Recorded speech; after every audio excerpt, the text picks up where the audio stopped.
Hello, Maddie from Hello Interloper here with the latest in Blood Brothers news. Turns out that just today a new event has started, which is the event PvP battle, aka the God of Steel number 11, so finally I can get back to making videos about Blood Brothers. So, this incarnation of the event PvP battle is pretty much exactly the same as the 10th one, which is the previous one, of course, because this is 11. But everything is pretty much the same. Blood Clash starts when you reach Optio, which is 1.1 times bonus. All PvP battles are blood clashes once you reach that title, and the trigger rate bonus begins immediately after the first turn's opening buffs and debuffs. So, really, nothing has changed at all. Seems that DeNA is satisfied with how this event works and hasn't been tweaking anything.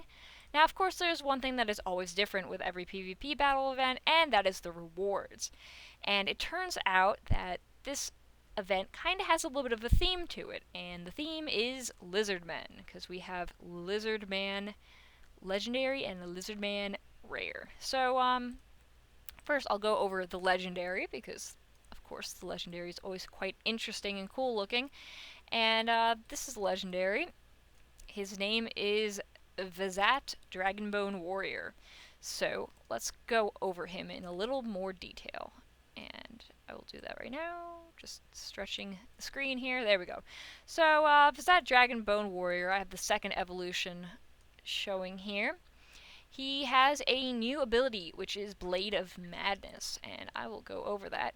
It is an attack-based ability, and it deals damage to all foes. So, basically, everybody gets hurt. And it's 135 attack multiplier, which is pretty high for an attack all ability.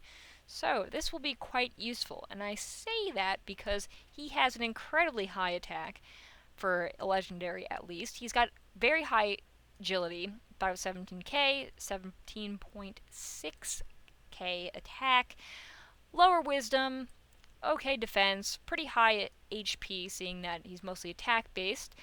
But overall, he will probably be extremely useful because he has a high agility. He can get his ability off very early in the battle or early in the turn, possibly harming the entire team. Or, let's say you're fighting someone pretty weak, you can wipe out the entire team, which is always amazing. And I'm sure if you had a lot of attack buffs on your team and you happen to buff him as well, of course you can do a lot of damage here. So anyway, that is the Legendary, and I'll quickly go back to the first evolution just so I can show you the changes in the picture here. He's got his mouth closed, he's kind of clean looking, as in a bleached white, well, not exactly white, but he's got pretty bleached bones, he's got nasty, kind of like meat there, but actually, it seems like he's actually wearing the bones, rather than that's actually his own meat there. It's actually scales. Interesting. So I guess he adorned the bones. And then here, he's a lot more threatening looking. Kind of has like dust everywhere, and he turned blue. And he's got his mouth open, like, crah. So it's kind of interesting. So anyway, enough about the looks here. Let's go over the rare, because this is probably what's going to be most attainable for everybody. And Rap's Bone Breaker. He is interesting, and I'll go over his stats and why he's interesting in a moment, but basically everybody that ranks 35,000 or up will be getting at least one of them, and you get another one if you reach 1,800,000 points. So there's going to be a lot of him on the market, but I predict that his price is going to be a little higher than most event rares, and I'll tell you why right now. Let me go to his first evolution here, so you can see what he looks like when he starts out. So this is his first evolution, and he's got a skill called Sword of Justice. And Sword of Justice, we've seen this before in Edgardo, Grand Inquisitor number 2 and whatnot. And it deals massive agility base damage to 2 random foes. And it's a modifier of 250% agility. And if we look here at Edgardo, let me open him up here. Edgardo, he also has Sword of Justice, and he's got a pretty high attack, pretty high agility, low wisdom, higher defense, and pretty low, I would say, HP. It's not spectacular. But overall, he's pretty good because he's almost like an Ira in the sense that it's attack 2 foes with a really high multiplier. Although Head Bash is a 300 times attack multiplier, this is a 250 times agility multiplier. But if we look back here at Rap's Bonebreaker and we look at his final evolution and his perfect evolution, he actually has more agility. So that means his Sword of Justice will be doing more damage than Edgardo. Of course, he has a lower attack, and then the rest of his stats are a little bit more balanced. He doesn't have as high defense as Edgardo, but overall, he's going to be pretty well sought after, at least from my own predictions. Overall, I think he's going to be a very good guy for your agility-based team, if that's what you so choose to build. But it's nice seeing a lot more agility-based things going on here. Now, for another little something. During this event, there will be a daily login bonus. So if you're thinking, I don't want to log in today, I'll start tomorrow, don't. Log in right now, because this will only be active as long as the event PvP battle is going on. So day 1, you'll get Elixir ×2, which not really that useful. I mean, you get plenty of them during special dungeons, but always good to have them.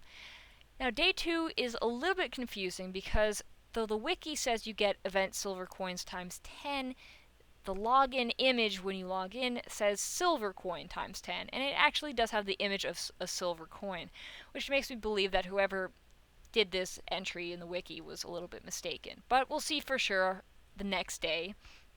Now, day 3 is Bugles ×3, day 4 is a Mandrake, and then day 5 is Zanga Dragonian Knight. Zanga was given out previously during Heroes March, Special Dungeon number 13, and Hunt in Darkness, and then finally God of Steel number 11.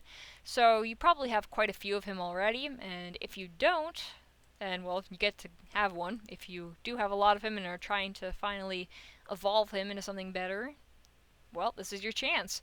He's a late bloomer lizard man, so it's keeping along with the whole lizard man theme.